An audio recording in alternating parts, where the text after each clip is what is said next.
Root is the first hour-long Twilight Zone episode where I really felt the length. There had been some pacing issues in the ones that preceded, but this here clearly stretched a concept that might have been okay at a half hour into a pretty dull 52 minutes, containing some questionable moral complications.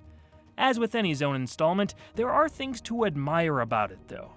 Let's take a look. The year is 1953. In Dusseldorf, Germany, a secret society, believing man's ability to communicate telepathically was once commonplace, has a final meeting. Each couple is going to raise a child to develop telepathic faculties. They plan on going their separate ways, but the hope is to one day all reconnect and live together in a community where the main form of communication is mental. One couple, the Werners, express apprehension about if this is truly in the best interest of their children. The leaders of the group, the Nielsens, assure them that it must be done. In fact, they owe it to their offspring to raise them to their full potential. We cut to 10 years later. The Nielsens are now living in the US with their daughter Ilsa. A fire destroys their house, leaving the young girl the only survivor of her family. With no place else to go, the sheriff, Harry Wheeler, and his wife Cora take in the traumatized girl. They're troubled by the fact that Ilsa wasn't raised to speak, but do their best to care for her.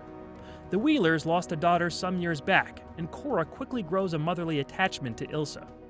This causes strife between husband and wife, with the more stoic Harry trying to find relatives for the girl to live with, as Cora sabotages his efforts to keep her new surrogate daughter.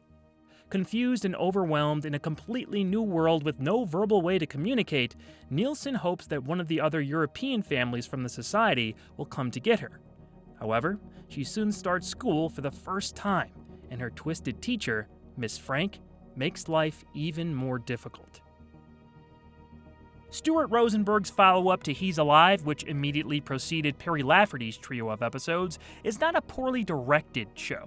The performances aren't too bad on the whole, and there's plenty of nice camera movements with a few dynamic set pieces to keep things interesting once in a while.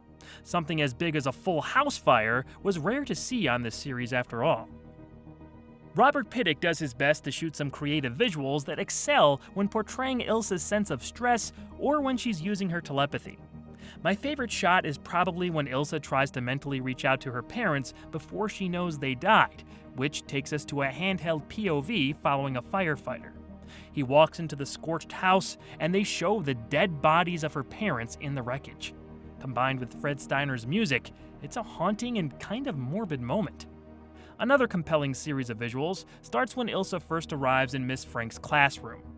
They jump cut from a close-up of her face from the previous scene to a drawing of a jack-o'-lantern. The camera slowly pulls out to show her walking in with Cora, then goes right into some moving slanted angles. A nice tracking shot that traverses the aisle between two rows of desks comes after. It's all very effective at showing what a scary place this is for the girl. The performances are a mixed bag. Recognizable faces like Robert Boone, the talented Oscar Baregi Jr., and an uncredited William Cha Lee, who, by the way, is given a totally pointless character to play, did little to heighten the intrigue. Cha Lee's appearance is one of quite a few empty moments where the episode just seemed like it was trying to fill the runtime. Anne Gillian as Ilsa is undoubtedly the standout.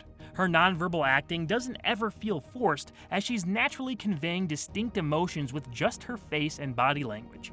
There are also times where we hear her thoughts, and she has to match them with her expressions. It's all pulled off well on her end. Frank Overton was back after his great role as Martin's dad in Walking Distance. Unfortunately, he's as blank as a plank of wood here. Harry is supposed to be the restrained counter to his wife's anxious energy, but he goes too far that way and just looks like he doesn't want to be there. Walking Distance is one of my absolute favorites, so this was a bit disappointing. In contrast, Barbara Baxley as Cora does what's asked of her in an excessively emotional and obsessive performance. This lady was burning her husband's letters to some of Nielsen's only known friends just so she could have a replacement for the daughter she lost. I don't like how this character is portrayed within the narrative because by the end, they sort of acknowledge her attachment to Ilsa as being a good, healthy thing, which it most definitely is not. They also added that glossy finish to some of her close-ups, and it became jarring after a while. This was a common practice for actresses back in the day. It just didn't fit the style of the episode and was wildly inconsistent, popping up seemingly at random. Irene Daly's Miss Frank is unsettling. She is as creepy and straight up mean as almost any character we've seen on the show. There's a sense of dread that follows this lady around, and she comes off as deeply unlikable. In many ways, the fire was a blessing of her life. What? They gave her a little backstory that I'll talk about in a minute, which gave Daly an opportunity to really show off her chops, but the crux of the scene came out of nowhere. Her character also highlighted the theme of educators in past generations having no patience for children who learn differently or fall behind. It's hard not to see Ilsa's nonverbal state in school as a damning rebuke of how children with neurological and developmental disorders or learning disabilities were mistreated in the classroom. I'm sure this still happens, but back before the turn of the last century, there really wasn't a lot of common knowledge concerning most of these disabilities, and tons of kids suffered because of it.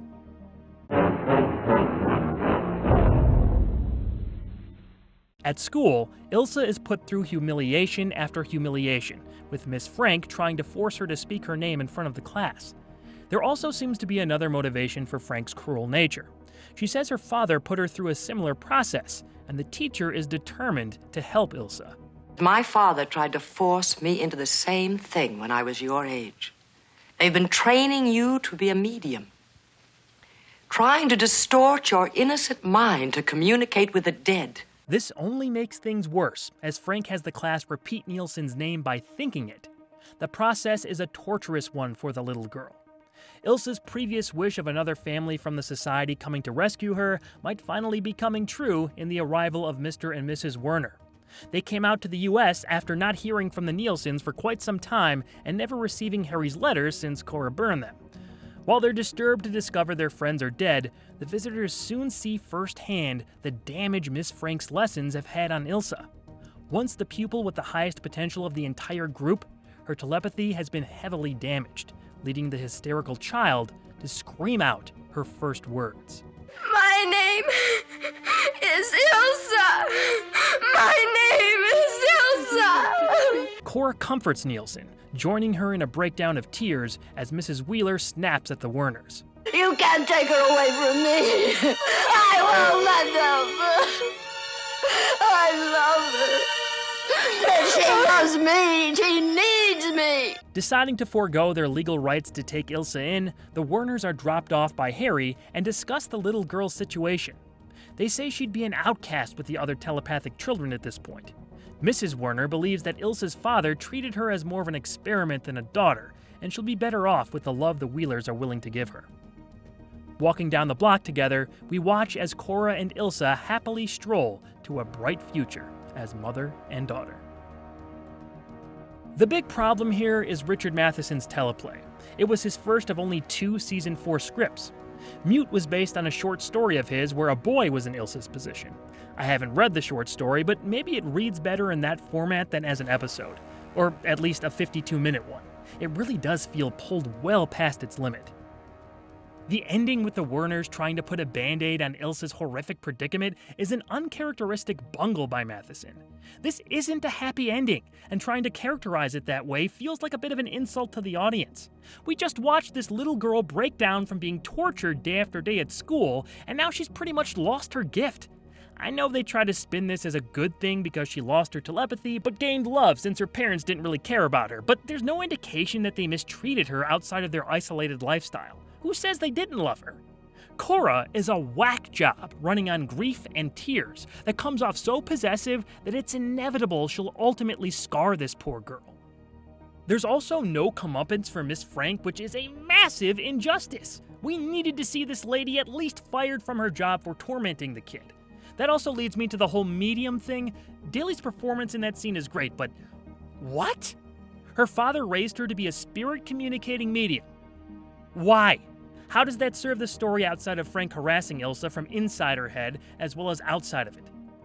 Serling's narrator appearance also comes off a bit strange since he has to explain that the whole opening scene was a prologue and we're not going to see any of these people again, although the Werners do show up later to eat up some extra runtime. Altogether, Mute is dour, drawn out, and despite some good work from some of the cast and crew, Matheson's worst episode this far in. I can't recommend it, but maybe you'll see something I didn't if you check it out. Look it up under C for Conformity in the Twilight Zone.